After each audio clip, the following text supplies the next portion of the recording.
An average Ghanaian is very calm and cool and collected, and mostly they frown upon anything that seems rowdy and loud to them.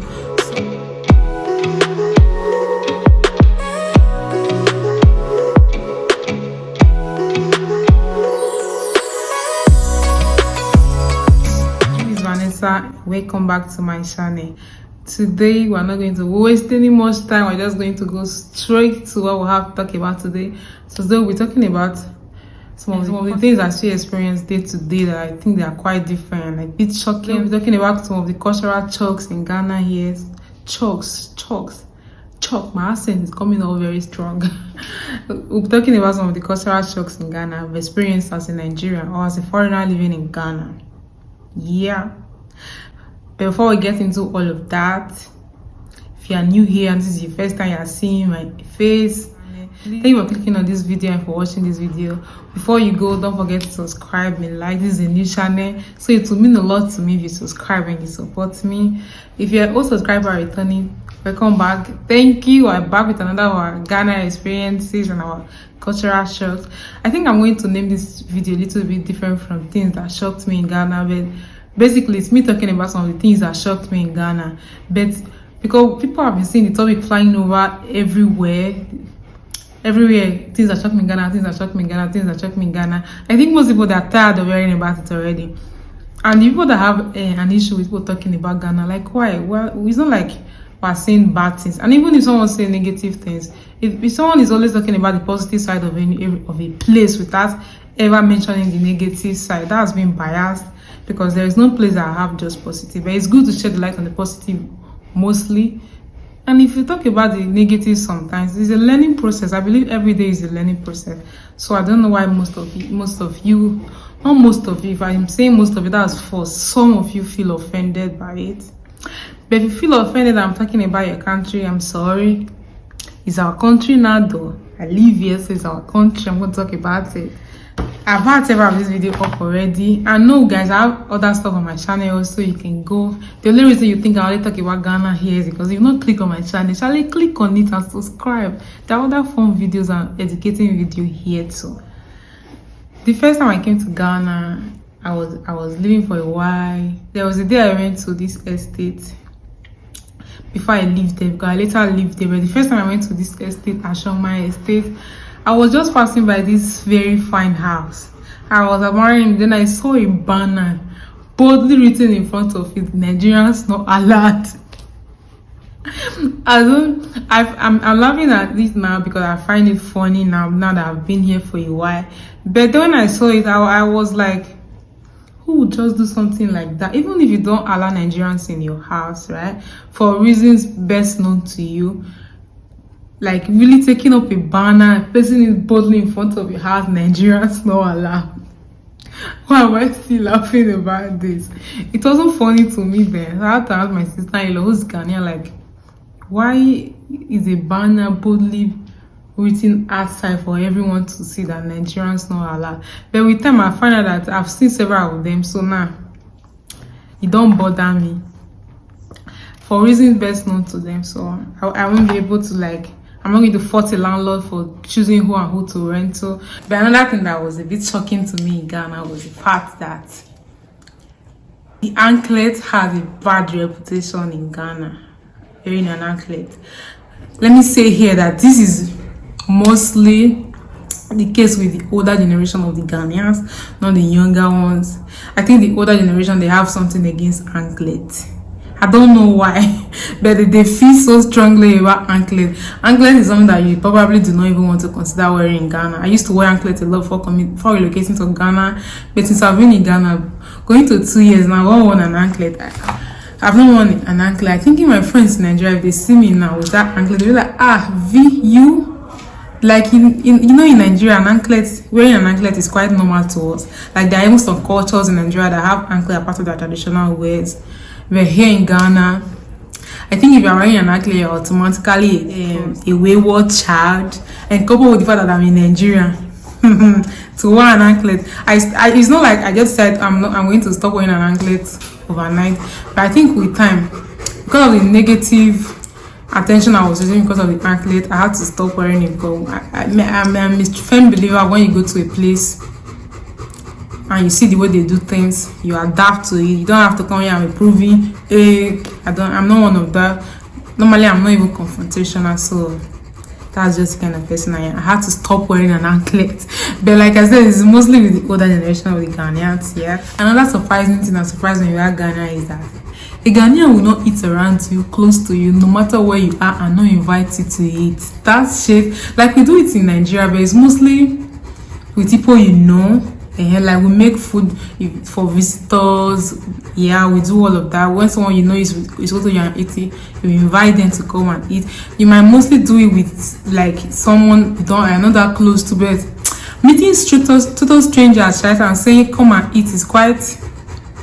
Most people just do it to be polite, but in Ghana, yeah, anything they are eating beside, even if it's the public transport, they will invite you to come and eat. I find it very nice and very welcoming, and but a bit weird also.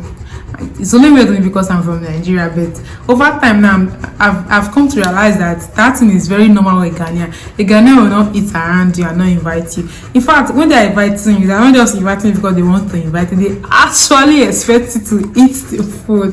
If you want to be okay with that, I think it's really nice. Let's talk about left hand.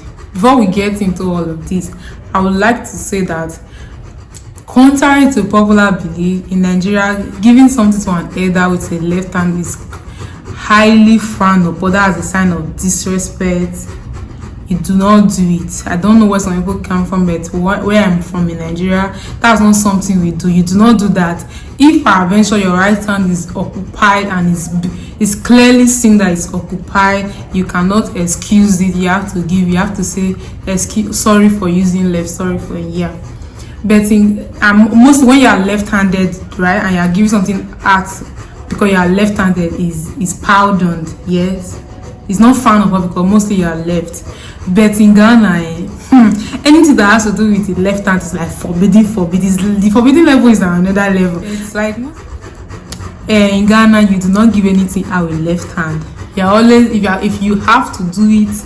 Even if it's someone that's older than you have to hand something over to you, they will say sorry for using left, and you can boldly see that. Yes, so the left hand is really frowned upon. Yeah, the next thing is they always say please. You know, like in Nigeria, right, the Yorubas, they are literally the most polite set of people in this world. The Yorubas are very polite. So mostly when I see Yoruba do something, the Yoruba will even lie down on the floor for you. I'm not surprised. Ghana, this whole please in everything, I'm not used to it. Really today I'll say please give me this, yes please, no please, that please. They literally are pleased to everything. It's always please this, please that. It is really so nice. Another thing is an average Ghanaian is very calm and cool and collected, and mostly they frown upon anything that seems rowdy and loud to them. So some of them, I'm not saying all of them, some of them might not actually be able to hide their feelings about Nigeria. If I come here and see there's nothing like that, it will be a lie. But like I said earlier on, yeah, it's coming down now, yeah. But mostly an average Nigerian is you know, because there was this guy, every day I'm leaving my house like this, the front of my estate, and I live outside of my estate. Then I greet all the women there. They are all my friends. So you see me telling this one, hey, I want to, I'm just like that. We play and we laugh, and I'll greet every one of them before I will proceed to where I'm going to. There is this one guy who will always ask, when are you going to Nigeria? When are you going to Nigeria? Initially I was thinking it's just like, when are you visiting home kind of thing, but it was later I came to realize that it was like, when are you leaving Ghana? So the day I realized it was one of the Ghanaian women that told me. So I was like, my dog is always around me. I'm sorry. The breathing you're hearing is. So I went to him. I was like, why are you always asking me when I'm going back to Ghana, to Nigeria? Saying Nigerians.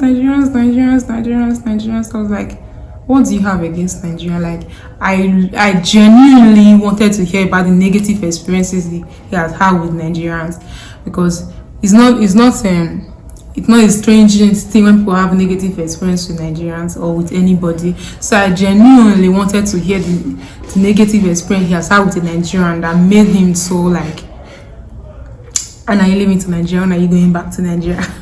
Basically, he was asking me when are you leaving my country, but I was always laughing. Mostly Nigerians have a really bad reputation around the world. I don't know why, but that has never stopped us before. Has never stopped me before. Me, if you like telling me everything when I will see you, I will still be the first person to tell you, good morning, ask you what I want to ask you, and still talk to you and still smile with you. Me, I don't have any issue. Unless I have an issue with you, you have no reason to hate me. So if you hate me because I'm Nigerian, that's left with you and God. Judge everybody. Like I said, they mostly wear their feelings on their sleeves. They mostly wear their feelings on their sleeves. So if you're Ghanaian is not actually feeling you, know they don't know how to hide it. Someone like me, I'm not confrontational. So even if I have something against you, probability of me telling you is really low. That's my personal. You hardly see.